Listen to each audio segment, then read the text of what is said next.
పాలమూరులో మీ ఊరు లేకున్నా మీ పేరు లేకున్నా ఖచ్చితంగా మీరు వచ్చి ప్రచారంగా వచ్చి అడగకపోయినా ఉద్యమంలో బతకాలని చెప్పేసి విఘ్నతతో పాలమూరు ప్రజలు మిమ్మల్ని ఎంపిక గెలిపించిన సందర్భంని కూడా గుర్తుపెట్టుకోకుండా పాలమూరు మీద కపట ప్రేమ చూపించి పాలమూరుకి మరి తమ 9 సంవత్సరాల అధికారంలో ఉన్నప్పుడు ఎక్కడెక్కడైతే డబ్బులు ఇన్వెస్ట్మెంట్ చేస్తే తొందరగా త్వరితగతిగా ఇన్ క్యాష్ అయ్యి పైసలు జమ చేసుకునే పని మాత్రమే ముట్టుకొని నేను జాతికి అంకితం చేసిన అని చెప్పి ఒక పంప్ హౌస్ని ఓపెన్ చేసి అదేదో అద్భుతంగా అభూత కల్పన ఏదైతే ఇండ్ల మీద చూపించారో అదే మాదిరిగా ప్రాజెక్టు మీద చూపించి జాతికి అంకితం చేస్తాను అనేటప్పుడు ఎక్కడైనా చిన్నగా కూడా అనిపించలేదా మనసులో? అరే మీరు కాలువలే దోవలేదు, దానికి సంబంధించిన ల్యాండ్ ఎక్వేషన్ ఇవ్వలేదు, అన్ని క్లియరెన్స్లే రాలేదు, నేను ఎట్టా చెప్పేది? చెబితే మంది ఏమని అనుకుంటారా, ప్రజలు ఏమని అనుకుంటారా అనేటువంటి సొయ్యి కూడా లేకుండా జాతికి అంకితం చేసిన పాలమూరు రంగారెడ్డి ఎత్తిపోతల పథకాన్ని అని చెప్పేటప్పుడు మనసుకు పాలమూరు జిల్లా ప్రజలు గుర్తుకు రాలేదా అని చెప్పేసి మాజీ ముఖ్యమంత్రి వర్యులు పెద్దలు కేసీఆర్ గారిని అడుగుతా ఉన్నా. మినిమం అంటే మినిమం ఆ అంతర్భాగమైనటువంటి సంగమండ కానివ్వండి, భూత్పూర్ కానివ్వండి, చిన్న బండ బలగొట్టడానికి 12 కోట్ల రూపాయలు ఇస్తే 20,000 ఎకరాలకు నీళ్ళంత అనేటువంటి ఆలోచన కూడా చేయలే. పాలమూరు రంగారెడ్డికి సంబంధించినటువంటి డ్యాములు అసంపూర్తిగా పెట్టి డబ్బు ఇవ్వకుండా ఈక్వేషన్ తీసుకోండి. ఉత్తర తెలంగాణకి ఎంతవరకు చేశారో ఒకసారి ఆలోచన చేయండి. దక్షిణ తెలంగాణలో మీరు కడుతున్న దానికైతే విరివిగా డబ్బులు ఒకటి ఇవ్వడం ఒకటే కాకుండా త్వరగతిగా పూర్తి చేయాలి, 3 ఏళ్ళ 4 ఏళ్ళ పూర్తి చేయాలనే కాళేశ్వరం మీద పడ్డ తపన ఎందుకు పాలమూరు రంగారెడ్డి మీద లేకపోయా? వాళ్ళు లేనందుకే కదా మొన్న ఎలక్షన్స్లలో కర్రుగాల్చి వాత పెట్టినట్టు 12 మంది ఎమ్మెల్యేలు గెలిపించిన పాలమూరు ప్రజలు. అయినా కూడా మళ్ళీ కొత్తగా బయటకు వస్తే తోలు తీస్తాం ఆ పొన్నమని అన్నట్టు మరి తోలు ఆల్రెడీ కవితమ్మ తీస్తుంది. ఆ తోలుకు ముందు ప్యాచ్లు వేసుకోండి.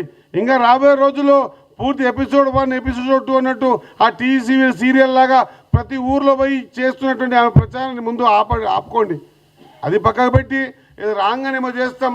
పార్లమెంట్ ఎలక్షన్లో సేమ్ డైలాగ్, నేను బయటకు వస్తే మొత్తం కింద మీద చేసేస్తాడు.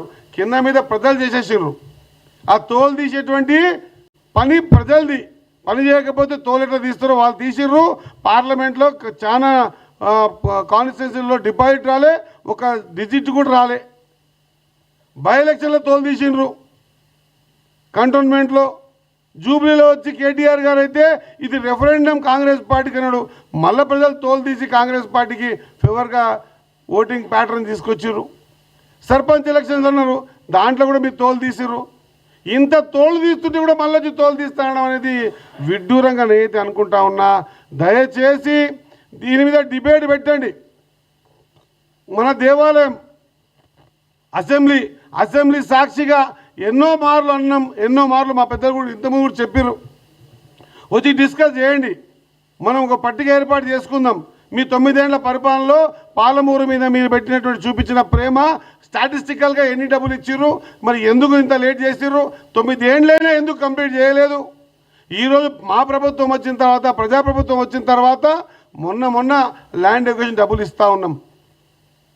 అవగాహన లేకుండా మాట్లాడితే ఎటబడితే మాట్లాడితే వినడానికి ప్రజలు సిద్ధంగా లేరు అన్న విషయాన్ని మరిచి మళ్ళీ తోలు తీస్తాం, కింద మీద చేస్తాం అనేటువంటి మాట సరైంది కాదు అన్నమాట మరొకసారి గుర్తు చేస్తూ, నాకు తెలిసిన కాడికి నేను అనుకుంటున్నా తప్పు మీద తప్పు చేసింది కేసీఆర్ గారు.